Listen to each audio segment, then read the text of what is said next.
Good evening అందరికి. Actual గా ఈ యంగ్ జనరేషన్ గర్ల్స్ ఎవరైతే ఉన్నారో ఈ ఫీల్డ్ లోకి చూస్ చేసుకుని రావడానికి చాలా పేషెన్స్ వస్తున్నారు, ఈవెన్ మీ కూడా.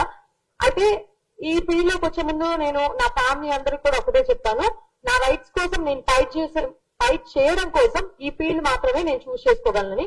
సో అన్ని ఫీల్డ్స్ ని నేను పక్కన పెట్టి మరి ఇక్కడికి వచ్చాను. ఈ రోజు విప్లవశ్రీకి జరిగినటువంటి ఈ సిచ్యువేషన్ అయి ఉండొచ్చు, అస్మాకి జరుగుతున్నటువంటి ఈ సిచ్యువేషన్ అయి ఉండొచ్చు, రేపటి రోజున నేను కూడా ఫేస్ చేయొచ్చు.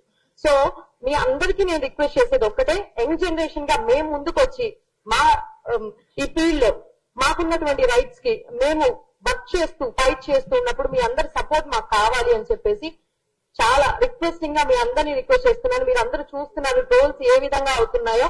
ఒక చిన్న వీడియోస్ తీస్తే చాలు, ఆ వీడియో కింద అసలు చెప్పుకోలేనటువంటి బాధ అనమాట. ఈ రోజు విప్లవశ్రీకి జరిగినటువంటి ఈ సిచ్యువేషన్ నా పేరెంట్స్ చూస్తే నన్నైతే ఇక్కడ నించోబెట్టరు, ఖచ్చితంగా ఇంటికి తీసుకెళ్తారు. బట్ నేను రిక్వెస్ట్ చేస్తున్నాను మీ అందరికి, అన్ని దాటుకొని వచ్చి ఈ రోజు ఈ సిచ్యువేషన్ లో ఈ పొజిషన్ లో నించోవాలని చెప్పేసి ఇక్కడికి వచ్చినందుకు, అటువంటి సిచ్యువేషన్స్ కి మేము బదులు చాలా గట్టిగా ఇవ్వాలని చెప్పేసి నేను రిక్వెస్ట్ చేస్తా ఉన్నాను. సో దానికి మీ అందరి సపోర్ట్ నాకు కావాలని చెప్పేసి కూడా మీ అందరిని రిక్వెస్ట్ చేస్తా ఉన్నాను. Thank you so much. Thank you Shravani.